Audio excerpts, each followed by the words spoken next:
Chers amis, Hashem Alechem Tichyo Leorech Haïm Shanim Ne'amim. Nous poursuivons notre étude sur la Haggadah de Pessah dans le livre Zera Shimshon, un livre magnifique, plein de Hidoshim exceptionnels. Nous sommes arrivés à la Piska Vehi She'amda La'avotenu Velanu. C'est elle qui s'est tenue comme une muraille en notre faveur. Shelo Echad Bilvad, car ce n'est pas seulement un seul qui a voulu s'en prendre à nous et nous exterminer, mais à toutes les générations se lèvent des ennemis qui veulent nous exterminer. Ve'akadosh Baruch Hu matzilenu miyadam. Et c'est Akadosh Baruch Hu qui vient et qui nous sauve, qui nous rachète de leurs mains. Donc ce Ve'i She'amda, il s'agit de comprendre à quoi cela correspond. Et nous allons essayer d'analyser ce qu'en dit le Rabbeinu Shimshon Haïm Nachmani. Il dit que dans le Sefer Zevar Pesach, il a posé la question. Donc c'est il s'agit de la promesse faite par Akadosh Baruch Hu lors de l'alliance qu'il a contractée avec Abraham. Il dit, voilà, je te promets que la 4e génération sortira et récupérera la terre d'Israël. On dit bien, alors il demande à Zevar Pessah, Bémet, Akadosh Baruch Hu, qu'il a promis cela à Abraham, donc il devait sauver nos ancêtres d'Égypte. Mais pour réaliser cette promesse, de leur donner la terre d'Israël. Que, c'est ça ce qu'il est dit, Vekamar Leel, et nous avons dit plus haut, Baruch Shomer Avtahato l'Israël. Donc, Akadosh Baruch Hu, il a, béni soit-il, il a réalisé sa promesse qu'il avait faite à Abraham. Et Akadosh Baruch Hu, à cet effet, il a calculé exactement quand devait arriver la délivrance et que mettre un terme à l'exil. Donc c'est ce qui est dit ici. Alors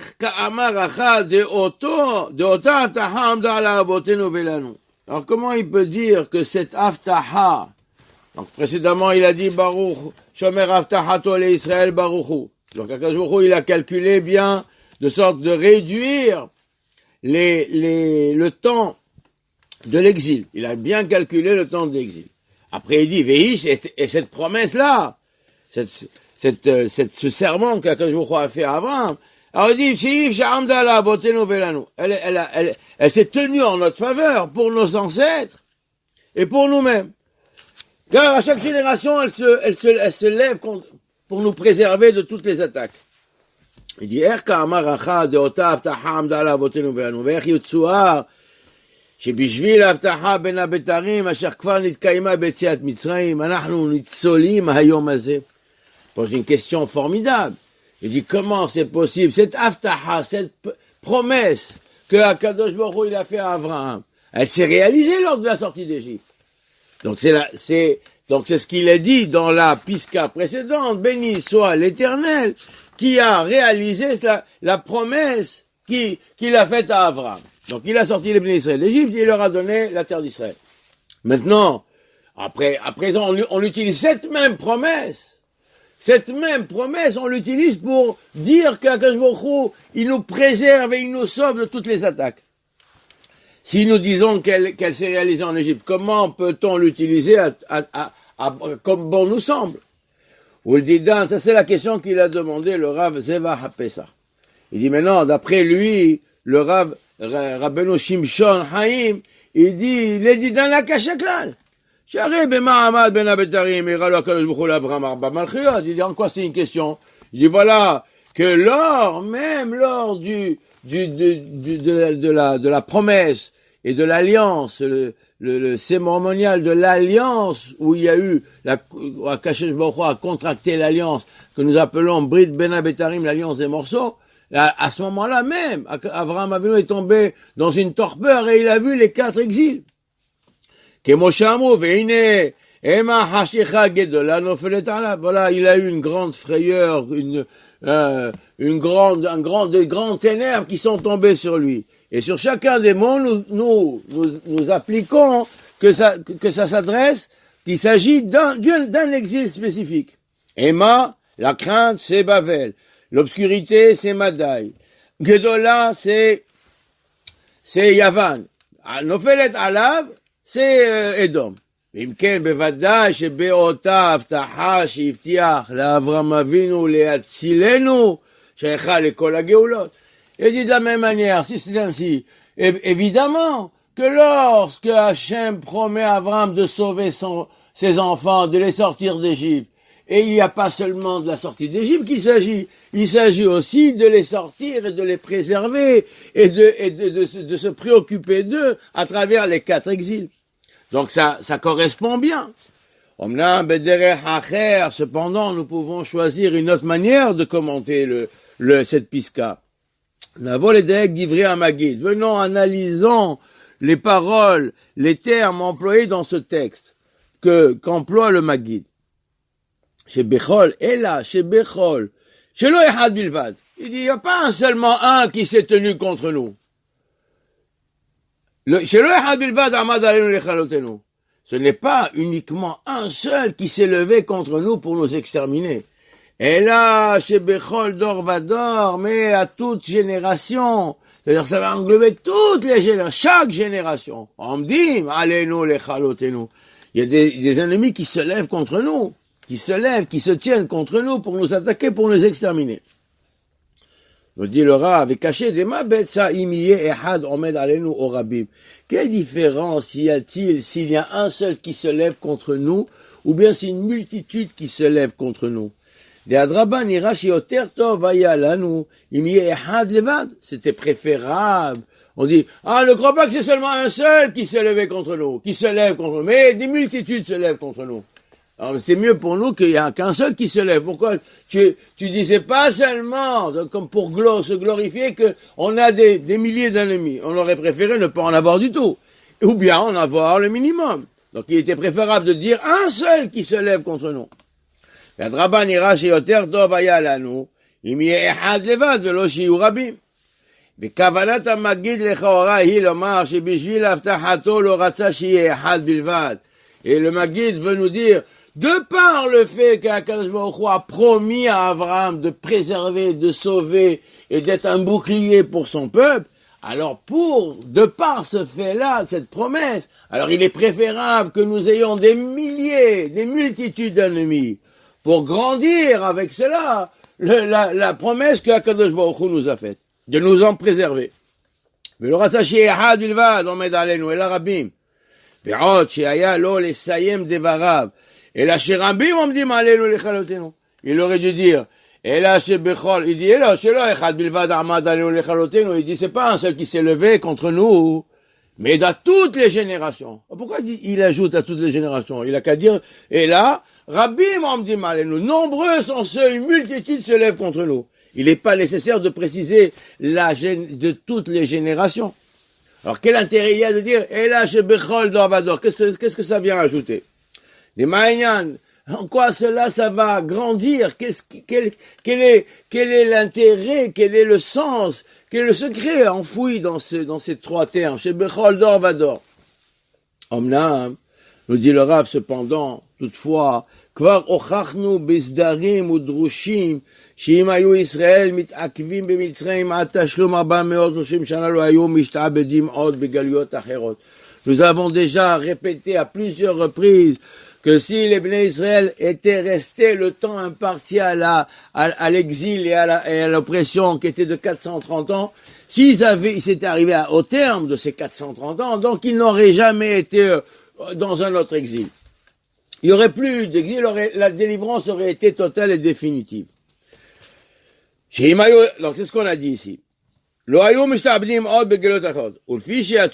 parce que du fait qu'il soit sorti avant arriver le terme de l'exil, et il les a délivrés en empressement, et donc il a réduit le temps.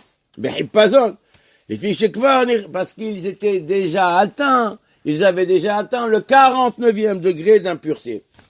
Mais s'ils étaient rentrés, ne serait-ce qu'un petit peu dans le 50e degré, alors là, il n'aurait plus eu de possibilité de revenir en arrière. Donc, c'était perdu. Alors, qu'est-ce qu'on aurait gagné? Deim tomar shishar galiot lo ayu kol kach arukim, שהרי גלות בבל לא היה אלא 70 שנה.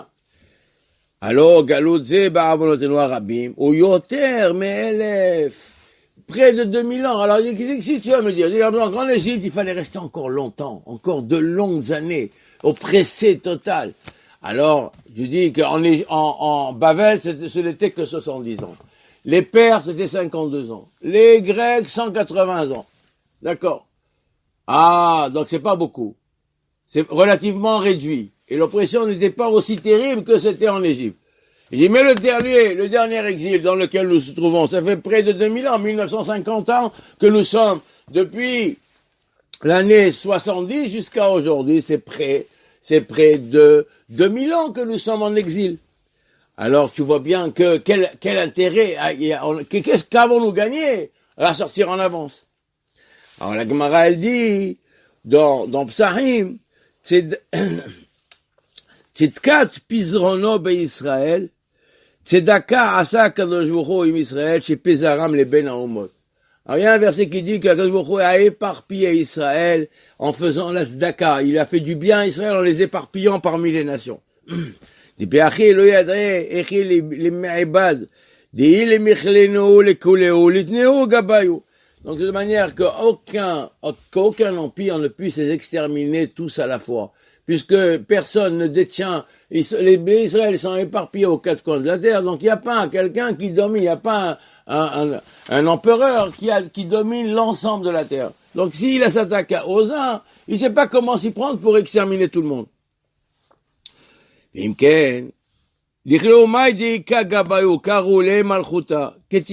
ceux qui ils vont faire du mal de manière limitée, ça s'appelle que le pouvoir est un pouvoir limité. On appelle ça malchuta ketia. Ou beasaliku, ou behanahatu, ça veut dire les uns, sur une partie, il va les attraper, une autre partie, il pourra pas leur faire du mal. Mais Imken Shapir Kamar Magid, Shelo Ehad Bilvad. C'est pour ça que le Magid dit, il n'y a pas seulement un qui a voulu nous faire du mal et nous exterminer, mais à toutes les générations. S'il y avait un seul qui s'élève contre nous, on aurait été dans un danger terrible, comme on l'a été à l'époque de Haman, qui avait le pouvoir d'exterminer tout Israël, sans oublier qui que ce soit. Il avait une domination totale sur l'Am Israël. C'est cette promesse qui a fait en sorte de nous préserver en faisant en sorte que nous soyons éparpillés aux quatre coins de la terre. Comme nous sommes éparpillés dans les galouyot, et donc celui qui veut nous faire du mal, il peut pas s'en prendre à tout Israël à la fois. Il y a toujours une porte de sortie pour une partie du peuple. En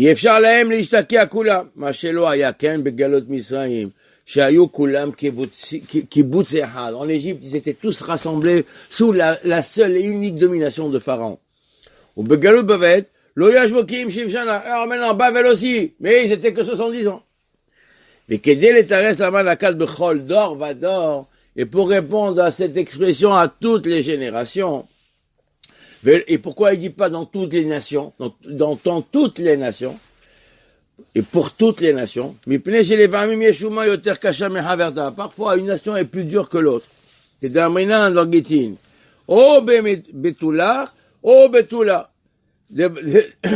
Donc ça dépend. Bon, comme il n'y a pas de peuple, tous les peuples n'ont pas la même puissance, tous les peuples n'ont pas la même haine, tous les peuples n'ont pas la même volonté de faire la même manière le mal. Il y en a qui veulent asservir et ils veulent pas asservir entièrement, etc. Donc s'il y a des nuances. Alors, il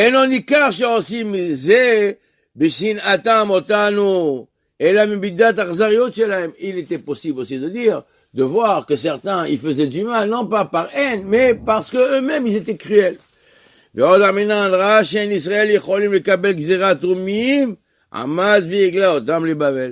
Donc, il est dit que quand Akadosh Baruch Hu, il a vu que il ne pouvait pas supporter la Gézéra de partir en tel endroit en exil parce qu'ils étaient méchants particulièrement, alors c'est pour ça qu'il les a envoyés en Babel. C'est pour cela donc qu'il a dit à toutes les générations. Selon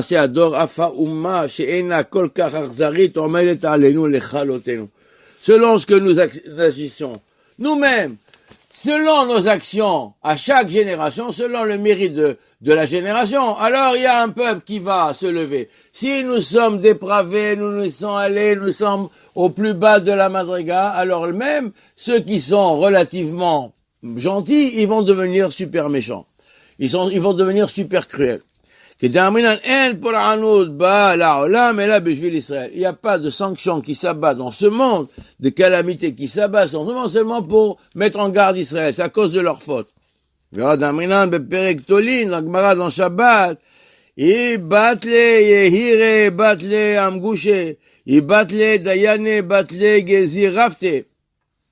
c'est-à-dire que si les orgueilleux disparaissent, alors il y a aussi les agressions qui disparaissent. Donc les agressions que nous subissons sont dues à notre propre attitude. Donc c'est ça ce qu'il est venu dire.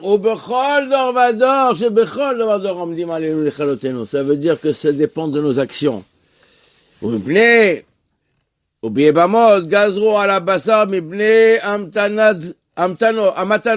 גזרו למרחצה מבני התבילה, כמחטט שרווה בבני ששמחים ביום עידם.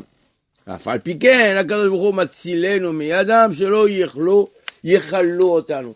Et malgré tout, c'est-à-dire que les attaques donc que nous subissons, à toute génération, que ça vienne de tel ou de tel peuple, elles sont proportionnelles et en conséquence des actions d'Am Israël. Et malgré tout, elles sont plus ou moins graves selon notre mérite. Et malgré tout, même si nous sommes au plus bas, Akadosh Baruch Hu matzilenu mi'adam. Malgré tout, ça veut dire quoi matzilenu mi'adam? Ça veut dire que la volonté d'extermination que un peuple veut exprimer vis-à-vis d'Am Israël, il n'arrive pas à le réaliser. Il peut tuer, il peut massacrer Baravonot, mais il ne peut pas arriver à mettre son projet totalement à le réaliser totalement parce que